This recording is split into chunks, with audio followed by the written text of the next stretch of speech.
तो आज हम पढ़ेंगे वैन डर वाल रेडियस क्या होती है। उसके लिए सबसे पहले हमें समझना पड़ेगा कि वैन डर वाल बॉन्ड क्या होता है। जैसे हम बॉन्ड नहीं कह सकते, एक वीक फोर्स ऑफ अट्रैक्शन होता है, ठीक है। अब जैसे कि हम देखते हैं कि जब कोई दो एटम या तो आयनिक बॉन्ड बनाएंगे या तो कोवलेंट बॉन्ड बनाएंगे, लेकिन वैन डर वाल में ऐसा कुछ नहीं होता है।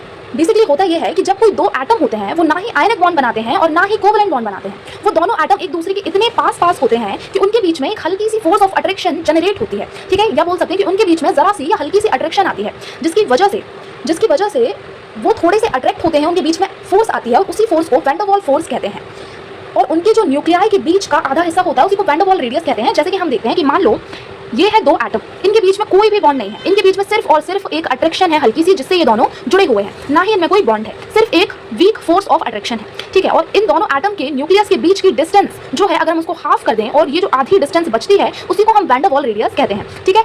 और वही सेम चीज यहाँ पे लिखी हुई है, द वैन डर वाल radius is half of the distance between the two nuclei of non bonded atoms, ठीक है। मतलब कि इनमें कोई भी बॉन्ड नहीं है, सिर्फ एक हल्का सा अट्रैक्शन है, ठीक है।